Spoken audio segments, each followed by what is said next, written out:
આજરોજ જય અંબે મંદબુદ્ધિ મહિલા સમાજ સેવા ટ્રસ્ટ બાયડના પ્રમુખ અશોકભાઈ જૈન અને સેવા સાથી સ્ટાફગણ દ્વારા કપડવંજની અંદર શૈલેષભાઈ દરજીનું રેસ્ક્યુ કરવા માટે આવ્યા છે। આપ જોઈ શકો છો કે શૈલેષભાઈ અત્યારે કેવી પરિસ્થિતિમાં છે। આગળ પાછળ એમનું કોઈ જ સાર સંભાળ લેવાવાળું નથી।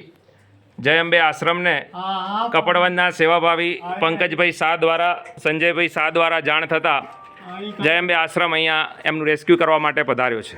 આપ જોઈ શકો છો કે અહીંયા એમનું રેસ્ક્યુ થઈ રહ્યું છે। ટ્રસ્ટના પ્રમુખ સેવા સાથી સ્ટાફગણ સાથે ખુદ અહીંયા રેસ્ક્યુ માટે પધાર્યા છે અને એમને બાયડ જય અંબે આશ્રમમાં લઈ જવાના છે। એ આ જ પરિસ્થિતિમાં પેશાબ પાણી અને બધું અહીંયા જ કરે છે। ઓકે,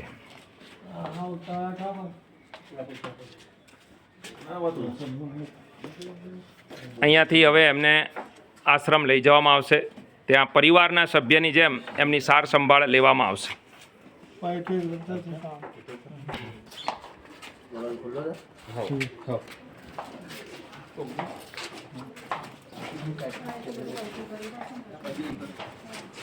આવા અનેક નિરાધારનો આધાર જય અંબે મંદબુદ્ધિ મહિલા સમાજ સેવા ટ્રસ્ટ બાયડ બની રહી છે સંસ્થા।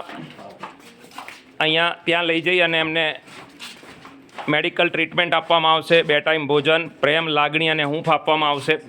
આવા અનેક નિરાધાર પૂરા ભારતભરના લોકો આશ્રય લઈ રહ્યા છે।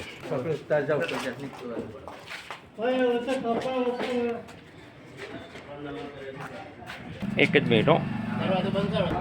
અત્યારે હાલ જય અંબે મંદબુદ્ધિ મહિલા સમાજ સેવા ટ્રસ્ટ બાયડમાં 216 બિનવારસી મનોદિવ્યાંગ બહેનો, 103 બિનવારસી ભાઈઓ અને 520+ વ્યક્તિઓને એમના પરિવાર સાથે મિલન કરાવવાની સફળતા મળેલી છે। ચોક્કસ આપના ધ્યાનમાં પણ કોઈ આવા વ્યક્તિઓ હોય તો ચોક્કસથી બાયડ જય અંબે આશ્રમનો સંપર્ક કરવા વિનંતી। ધન્યવાદ।